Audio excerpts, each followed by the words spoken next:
Bon, alors vous venez de voir ce chalumeau fonctionner. C'est un chalumeau acétylène oxygène, hein, que j'ai modifié pour le faire fonctionner avec du propane et de l'air comprimé. Alors, c'est pas, attention, on n'obtient pas la même température, loin de là, qu'avec un chalumeau acétylène oxygène, hein, mais ça va permettre de pouvoir chauffer rapidement et on va pouvoir quand même monter à des températures plus hautes qu'avec un chalumeau traditionnel propane. Donc là, ce que j'ai réussi, pour le maximum que j'ai réussi à faire, c'est faire fondre du cuivre. Vous voyez, c'est déjà pas mal. Ce qui veut dire que, bon, on peut braser du cuivre avec de la brasure cupro-nickel, hein. On va pouvoir braser aussi à la brasure jaune, hein, à la brasure laiton, sans problème, de l'acier. De toute façon, je vais vous mettre un lien sous cette vidéo vers la vidéo qui m'a servi à faire ce machin-là, parce que j'ai rien inventé là. Donc c'est une vidéo en russe, hein. Alors j'en ai trouvé beaucoup en russe, comme ça semble-t-il que ce système existe pas mal là-bas. En Amérique du Sud aussi, j'en ai vu exactement le même truc. J'ai vu des vidéos là-bas aussi sur le sujet. Donc c'est quand même, bon, je vous dis, on fait pas des miracles avec, faut pas croire ça, mais voilà, on va pouvoir chauffer quand même beaucoup plus haut qu'avec un chalumeau propane traditionnel. Comment j'ai fait ça? Je vais vous montrer, moi, parce que sur la vidéo, vous allez voir le gars comment il fait. J'ai simplifié un petit peu, légèrement. C'est pareil. Alors par contre, la dimension du tube ici, les sections et tout, sont identiques à ce qu'il dit lui, parce que j'ai essayé plusieurs choses et ça ne fonctionne pas. Ça tient à pas grand-chose, hein. Voilà. Donc là, moi, j'ai un système ici que je passe une clé BTR. Hop. Je vais dévisser ici ma buse. Vous allez comprendre après. C'est pas facile, parce que je tiens la caméra d'une main et de l'autre, je dévisse. C'est vraiment pas simple, mais bon, je vais essayer de... Voilà. Donc, là-dedans, j'ai mon gicleur. Voilà. Ici. Et vous voyez ici au bout avec une vis BTR creuse.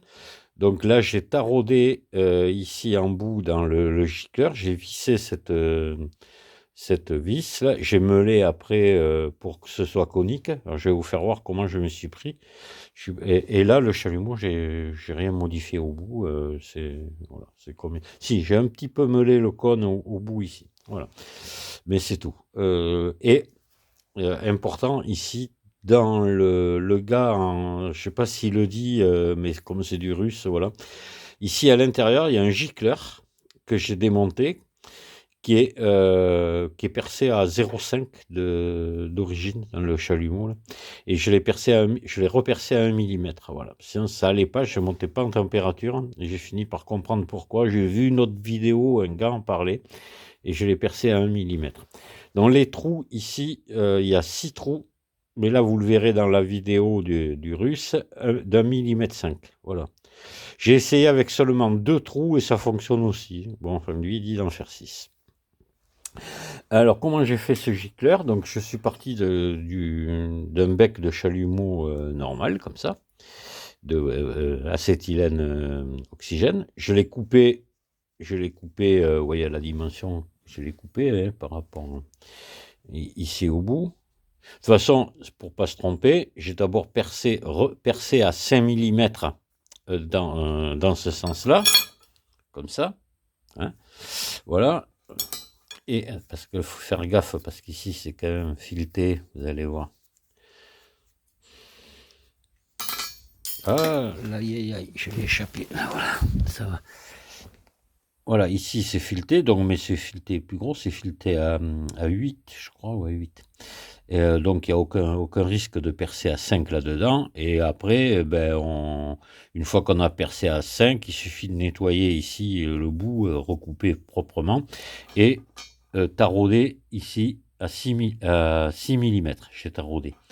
Voilà, donc ce qui fait que c'est taraudé ici à 8 et de ce côté à 6.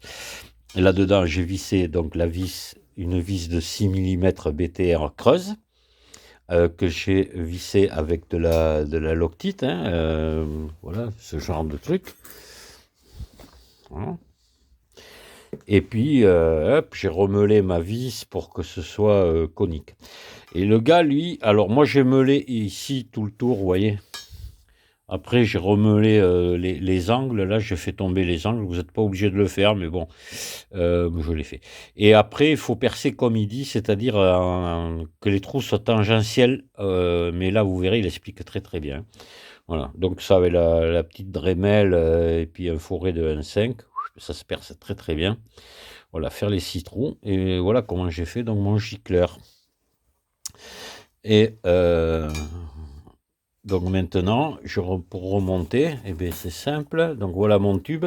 Alors mon tube, c'est comme le sien, on réduit au bout. Hein. Alors moi je l'ai fait autour, euh, mais sinon vous pouvez faire exactement comme lui a fait. Voilà. Bon, moi ici c'est soudé au TIG, c'est de l'inox soudé au TIG, mais vous pouvez le braser comme il le dit, parce qu'il faut avoir un TIG sous la main, c'est pas tout le monde l'a pas. Hein. Euh, voilà, donc là je vais remettre c'est pas facile. Là, je vais revisser ça au bout de mon chalumeau.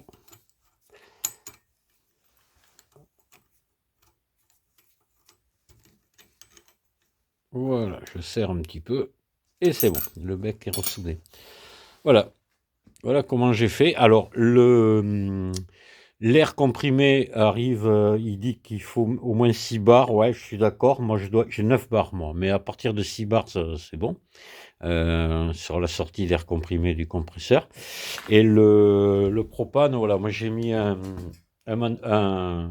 réducteur de pression, enfin avec mano, un détendeur, on va dire, voilà, réglé à 2 bars. Voilà. Donc ça, les détendeurs, faut avoir un détendeur propane. Et moi, c'est un acétylène que j'ai modifié pour le propane, mais bon, ça, si vous regardez du côté de nos amis les Chinois, avec moins de 20 euros, vous allez avoir un détendeur propane. Hein, voilà. Et il faut en mettre un. Et puis j'ai même un clapet anti-retour sur la tuyauterie. Bon, peut-être pas une obligation, mais voilà, faut quand même être prudent, avoir des bons tuyaux. Moi, il faut que je les remplace. Il est vieux là, mon tuyau de butane, de propane, pardon. Et je vais le remplacer. Bon, l'air comprimé, on s'en fiche complètement. Mais le gaz, faut faire gaffe. Voilà. Bon, eh ben, je suis quand même content de ce petit truc. Moi, ça va me rendre pas mal de service. Hein, même quand il s'agit de dévisser un boulon, le chauffer. Voilà, il est brasé. Mais brasé, c'est souvent moi que je brase. Hein. Donc ça marche très très bien. Voilà et j'ai soudé de l'aluminium avec. Voilà, je dis bien soudé, pas brasé, parce que maintenant il existe des brasures pour l'aluminium. Hein. Mais moi j'ai réussi à souder de l'alu de 5 millimètres d'épais. Faire une soudure dessus. Alors elle est pas belle, la soudure est pas jolie, mais ça soude. Hein. Voilà, ça peut rendre service pour ressouder un carter, un trou, reboucher un trou, quoi que ce soit. On fond très bien la baguette alu, j'en ai là, voilà. Voilà de la baguette alu, hein. Et ça fond sans problème. Hein. Voilà, je regardais, voilà un essai de soudure que j'avais fait sur le bout de cette plaque d'alu là. Donc, vous voyez, ça soude. C'est pas beau, mais ça soude. Voilà, ça c'est déjà pas mal aussi. Hein. Ça peut rendre service. Hein. L'alu, ils font à très basse température. Hein. Mais je m'attendais à avoir une oxydation, avoir non, non, non, ça fonctionne. Voilà. Mais écoutez, je vais vous laisser là. Vous voyez, donc je vous remontre le cuivre que j'ai réussi à fondre. Hein. Et je vous dis à une prochaine vidéo. Sur quel sujet, je l'ignore encore. Au revoir.